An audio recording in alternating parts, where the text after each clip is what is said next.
कुमार को, तेजस्वी यादव को और देश के वजीर आजम नरेंद्र मोदी को, तीनों को बिहार की जनता से माफी चाहनी चाहिए।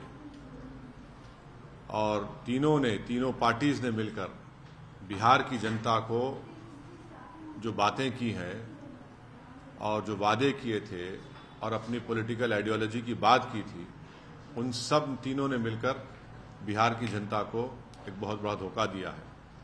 और यकीनन इसमें सबसे बड़ा रोल है नीतीश कुमार का। नीतीश कुमार कल तक हमको गाली देते थे कि ओवैसी बी टीम है।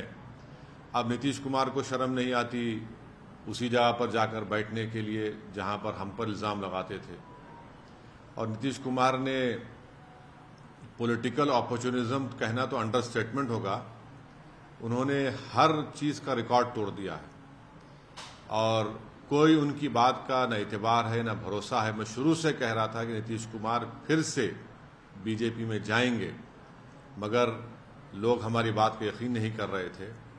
अब हम तेजस्वी यादव से पूछना चाह रहे हैं कि बताओ कैसा लग रहा है आपको? अभी आपने हमारे 4 एमएलएस को तोड़ा था, अब आपको कुछ दर्द हो रहा है सीने में?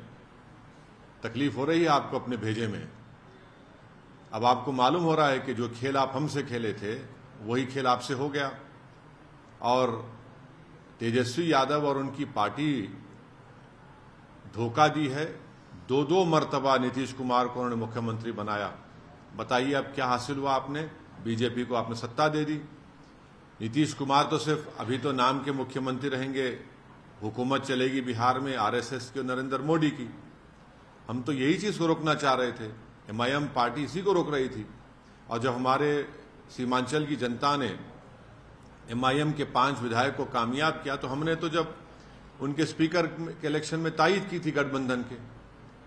मगर तेजस्वी यादव को और उनके परिवार को ऐसा लगता है कि बिहार की जनता एक तरफ और उनके परिवार से कोई भी मुख्यमंत्री बन जाए।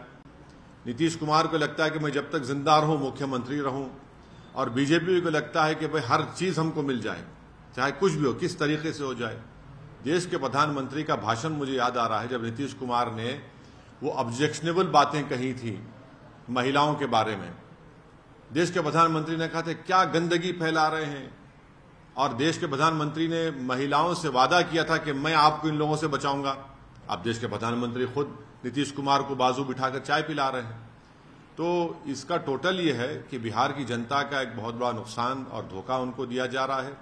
बिहार में डेवलपमेंट रुक चुका है, अफसरशाही बढ़ चुकी है, और हम तो शुरू से सीमांचल की लड़ाई लड़ते आए, लड़ते रहेंगे।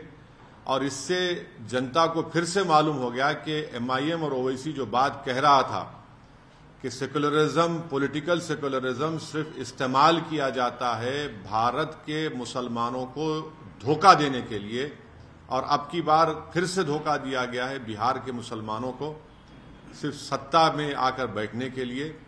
मैं उम्मीद करता हूं कि न सिर्फ बिहार बल्कि पूरे देश के जो अल्पसंख्यक समाज, मुसलमान और जो हमारे सेकुलर जहन रखने वाले हिंदू, ओबीसी और दलित भाई हैं, वो देखेंगे इन चीजों को कि कैसे सेकुलरिज्म के नाम पर चुनाव में तो वोट लिया जाता है और उसके बाद फिर आपकी वोट को ले जाकर आरएसएस और मोदी के झोली में रख दिया जाता है। तो उम्मीद करते हैं कि वो इससे एक इसका नोट लेंगे और उन पार्टीज का साथ देंगे जो आपकी पॉलिटिकल लीडरशिप को डेवलप करना चाहती है।